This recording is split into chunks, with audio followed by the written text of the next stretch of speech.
नाशिकच्या भावली धरणावरील पर्यटक मारहाण प्रकरण 5 संशयितांना चौकशी करता ताब्यात घेण्यात आलेले मोबाईल फुटेजच्या आधारे चौकशी सुरू आहे। पर्यटन स्थळावर छेडछाड होत असल्यानं पर्यटकांमध्ये भीतीचं वातावरण आहे। पुढे गेल्यानंतर एक बलेनो आली, फास्ट मध्ये डायरेक्ट आडवी लावली आम्हाला। मग ती बरी आमच्या इकडे लावली, अशी रस्त्यात नाही लावली, आम्हाला तर जाता पण नसतं आलं, आम्ही तिथंच हे झालं असतं आमचं। लगेच तो गाडीतून उतरला, हाताने काचा फोडल्या त्यांनी, याच्याने दोन्ही पुढच्या ड्रायव्हर सीटच्या बाजूची आणि त्यांच्या मागची फायटर काय त्याच्यानी ते फोडल्या। पहिला वार तिथं केला। मी यांना म्हणते आवरा पटकन किरण गाडी काढा, त्यांना ते सुचेना, आता पहिल्यांदा ती गाडी चालवता आहे त्यांची नवीन, तर ते काहीतरी करत त्यांनी काढली, तिथं स्पीड ब्रेकर होता, उडाली गाडी।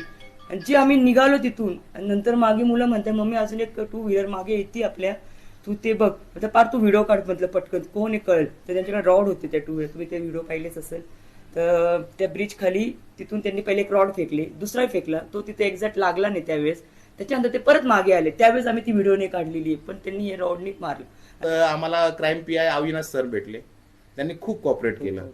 तर त्यांनी सर्व गुन्हे वगैरे दाखल केले 0 FIR आणि मग रात्री आम्हाला इगतपुरीचे पीआय बालक साहेब भडप त्यांचे कॉल आले, त्यांनी खूप सहकार्य केलं। दुसऱ्या दिवशी त्यांनी फोन केले।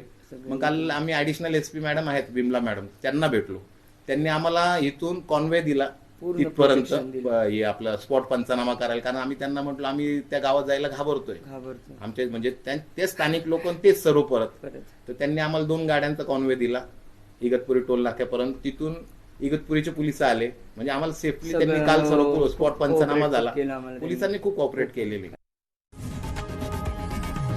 लोकशाही मराठी ऐका, पहा, जागरूक रहा।